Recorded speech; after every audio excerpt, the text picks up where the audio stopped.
Hey everyone, it's Adele and April from Just Say Scrap, and we are here with Throw It Together Thursday. Say hi, Blair. Hi. She wants to go back to her window, so I'm gonna let her go back to her window. And there she goes.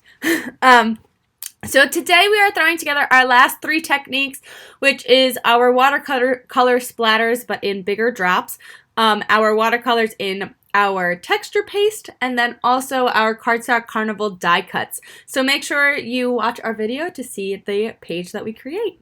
Alright, so today we are taking our last three techniques and we are throwing them together into a page layout. So you can kind of see here that I have it set up a little bit already. And I just kind of really love that you can use 3x3s and make a full different page. I just love the whole grid layout. You can make them closer together, further apart. I actually kind of like them a little closer together, so we're going to do that. And we can use our T-ruler and everything like that to kind of make sure that they're lined up perfectly how we want them, and we can go from there. So in total it makes like a 9x9, so I think what I'm going to do is I'm going to start adhering them down at, so if I do that, it's a 10, so that'll give an inch in between. I think that's still too much. So let's go up to, if we go 1.5, which means that this goes to 1.5. 1.5. Is that too close? That's too close. Okay, we're going to 1.25. This is how my brain works when I figure out things. Perfect, I like that. All right, so since you see that we already have these three ready to go, I'm going to just glue them down, and then we're going to get going from there.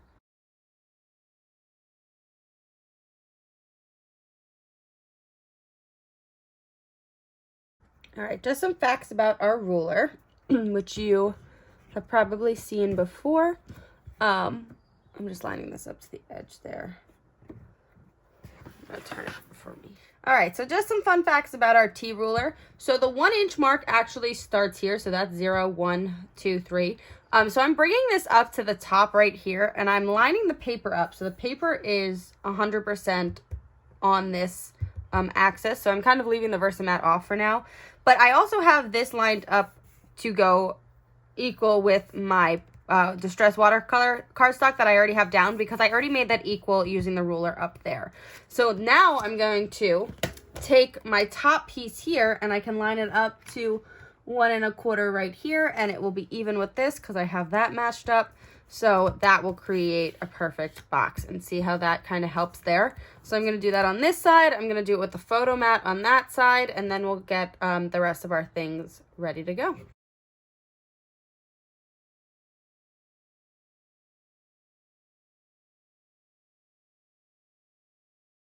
All right.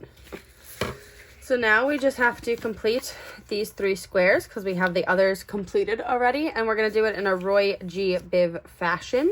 And yeah, we're going to get that done. So, cool. So how we started was we took our die cuts. Remember, we had the big bundle. So I just took out the greens because I wanted to start with our green piece. I am using regular white daisy cardstock for this.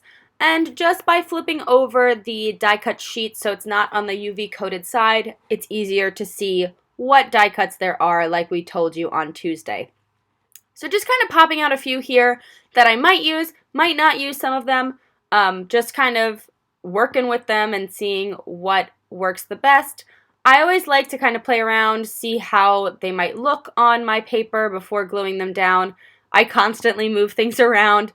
I think Mom does too. So, you know, kind of just play with it, see what fits best for what you want, and then go from there. I did think that it was a little too plain with the white background only, so I did take our watercolors, as you see here, and I tried to find a good color. I didn't find anything that was as deep as the clover, which is the dark green that we have, so I kind of wanted to go a little bit more with the green apple, which, as you see, number 28 was kind of that. And I just kind of threw some water lines on there. And then I'm just going to glue this down with our mono liquid glue adhesive. Because I'm not doing it onto the UV side, I am able to just glue it down because it is just regular cardstock on the back. I did try to see if I wanted to use maybe the opposite side, if you saw on that leaf, but I didn't really like how that looked, so I ended up flipping it back over and just using the UV coated part because that's really kind of what I wanted to show too, or showcase with this page. So just kind of gluing my little pieces on there, and then I'm going to take my micro tip scissor and chop off just the stems because I wanted to see, well, maybe if some of the leaves pop off, how it would look on my page. But once I actually put it down there, I was like, well, everything else is, you know, pretty straightforward and doesn't have anything hanging off the side. So I ended up cutting off those leaves and throwing that away, so it made a perfect square. So I thought that that was a little bit too plain as well, so I ended up going back through my UV pieces, and I wanted to kind of put a word or something. I was starting to look at the red, but then I decided, you know what, I'm going to go back to the lagoon piece and pull off that happy because I wanted something in the between where those leaves kind of left it blank. So the happy worked perfectly for what I wanted, and I also just took our liquid glue and I'm going to glue that on a little bit later. But I pulled out the red, the candy apple, in the end anyway, and I started to use our watercolors. So you remember my happy mistake on Tuesday? I started to do that on purpose. I am using number 16 on the watercolors. It's kind of a more maroonish color, not definitely a like bright red. This watercolor set, you would definitely have to mix the colors to make a bright red, but I kind of just used what I had there, and I figured, you know what, it is red enough. It's in the same red kind of color family for now, so it was good while it lasted. So then I grabbed out one of our stencils from Stencil Pack 2. This is the one with the flowers, and I thought, you know what, this is a perfect one. I want to use this. There was a heart on the stencil, so that's where you see I'm trying to use the masking tape to find that heart spot. And I then decided I'm going to mix that same exact reddish maroonish color into my texture paste. So I just grabbed some of that color. I didn't want to make it too dark. I actually made it quite light, and then I ended up putting a little bit more in it because I thought it was too pinkish looking. So I made it a little bit darker, but once again, when you add that water to our texture paste, it gets a really, it's not liquidy, but it gets a much smoother way to rub it onto the stencil. It also is a little bit more see-through, I found, which I kind of really liked for this, especially since I used that technique of the watercolors and using my finger to kind of just dot it out. I did do this one on watercolor paper, so you'll see in the end later on that it doesn't actually warp as much as regular cardstock. So if you wanted to do all of these techniques on our Distress watercolor cardstock, you are more than welcome to, because it does really do a good job with holding the shape of our designs.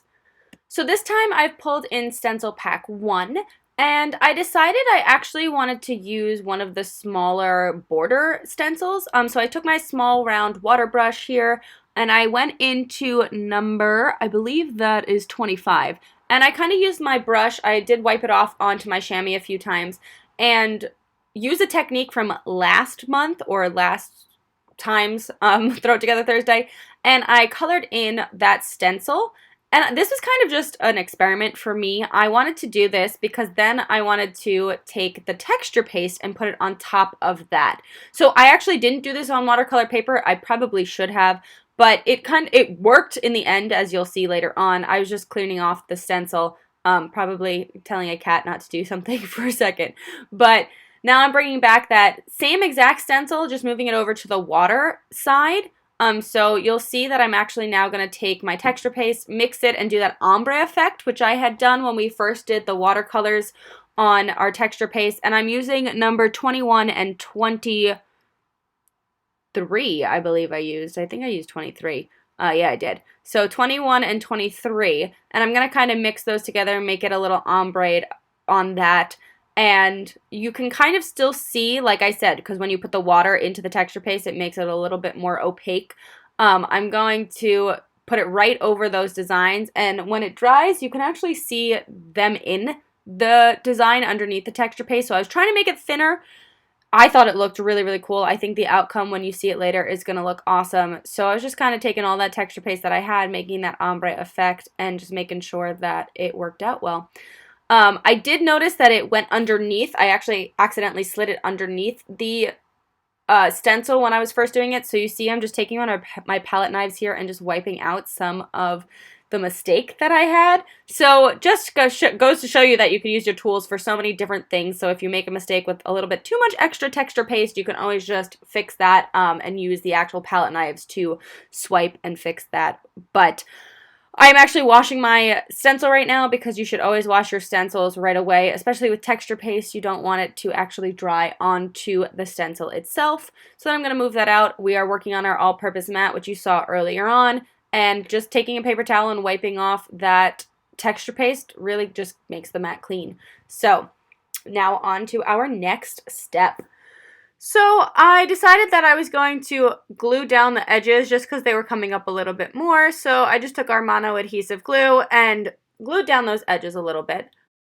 All right, so now that all of those are done, we have to adhere our other pieces down. So I'm going to basically just line it up once again with my T-ruler on the side here.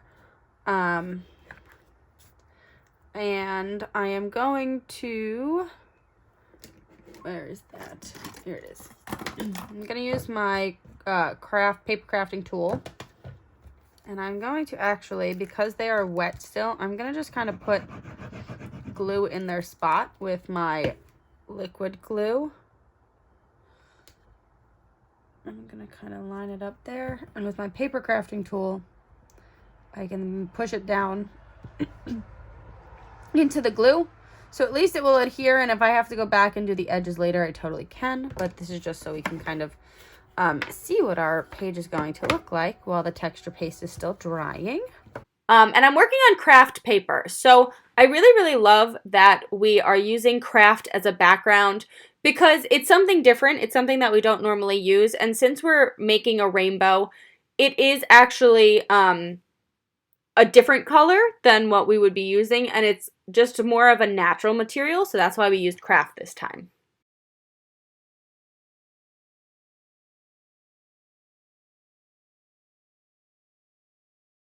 And there you have it. We've got this really, really adorable page that we've created with our watercolors, with some of the Cardstock Carnival things. Remember, that ends in a few days. And yeah, I just love it. I love that we have the Roy G. Biv here. Yes, the red is not as red as maybe you might like, but guess what? You can always take some of these. Let's see if we can throw something in here of this red. This is candy apple red, so it's going to be a lot brighter than the red I have. The red I have is more like a scarlet.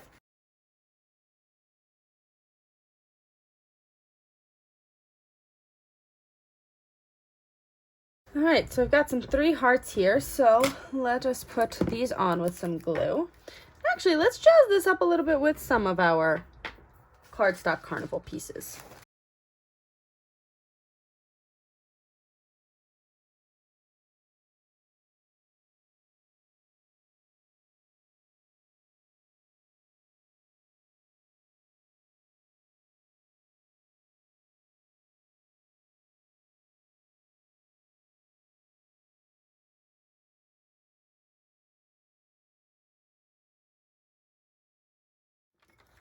Decided to change things up here a little bit and pop a few like we have the butterfly popped.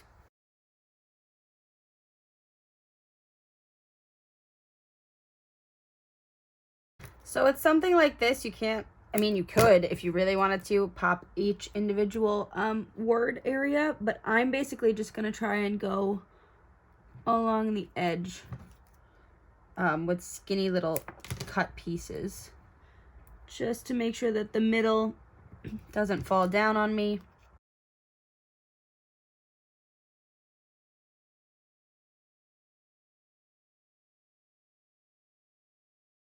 This one I'm going to do on the shiny side, so remember I do need a micro dot to do that.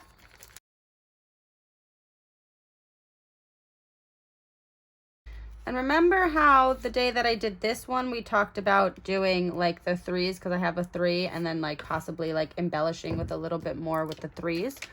So I'm actually going to also complete that right now.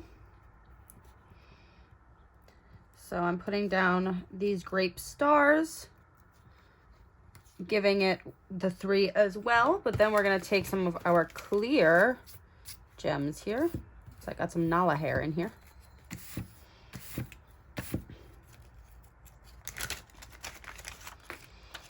And I'm gonna complete those 3s in each individual spot, but also it gives it that 3 look as well throughout.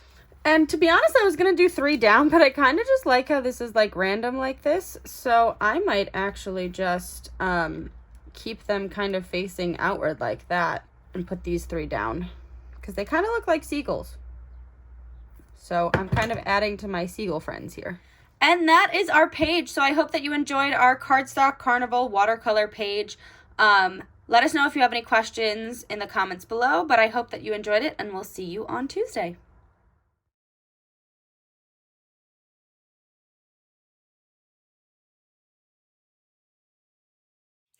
And that's Throw It Together Thursday. We hope you enjoyed our video. So I really like the rainbow thing that we made. I love it. I think it looks great. So just showing you once again, I did put some photo mats in it so you can kind of see that if you have a photo mat in a layout maybe that you created or something that you can't find a picture to fit, create something like this for it, right?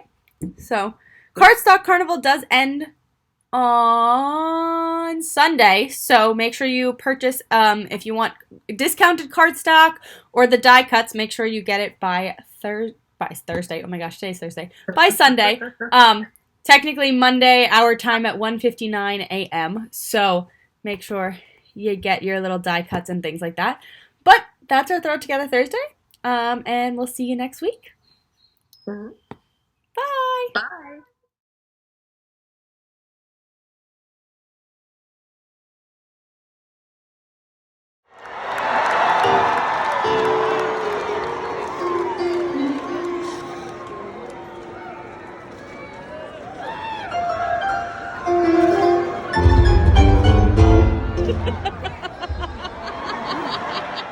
Bless you. See the cat in the window? Cat in window. Cat in Well, window. not really, but yes. I'll get her then. No. Come here. Leave her there. She smells like the outside. Hello. Hi, honey. She's like, leave me alone. I want to go back to my window. Why is she doing this to me? Okay, here I go. Oh, I'm being put on display again. Oh, no.